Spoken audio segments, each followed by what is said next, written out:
Quote, resolve further that a charter school be required to notify all parents, guardians, and teachers in writing within 72 hours when the district issues a notice of violation, comma, a notice of intent to revoke, and or for notice of non-renewal, and that notification include the district's rationale for the action if provided by the district. The school shall also be required to simultaneously provide proof of the notification to the Charter Schools Division. On March 3rd, 2017, the district issued a notice of violation to Granada Hills Charter High School. The school did not inform parents that a violation had been issued. This shows a refusal of the school to follow the rules. But even worse, the Charter School Division did not follow through. They state it's only required when a notice of violation is for charter revocation. I read you the board resolution that was passed by this board. Is that an accurate description of the resolution?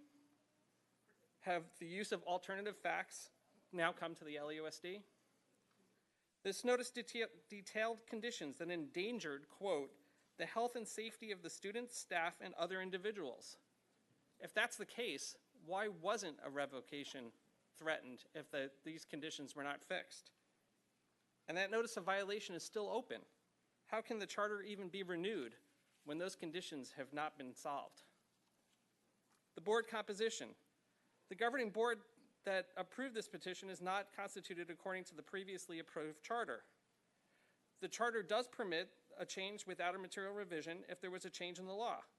But ask the Charter School Division what law was changed.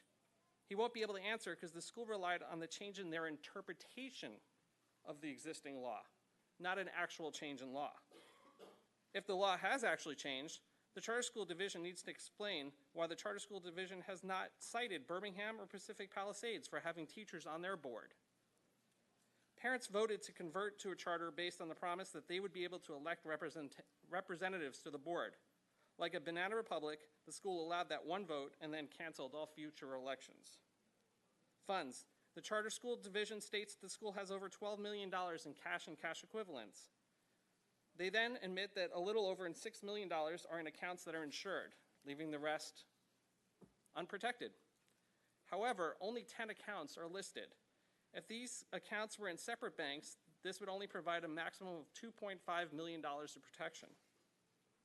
However, since some of the accounts are held in the same bank, only $1,250,000 of $12 million is protected.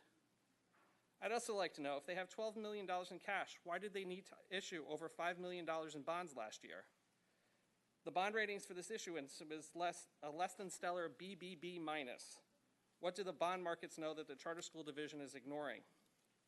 Special education. The Charter School Division stated yesterday that 9% of Granada students required special education services. The board informative states the actual number is 8.36. The SARC report from last year states that there are 7%.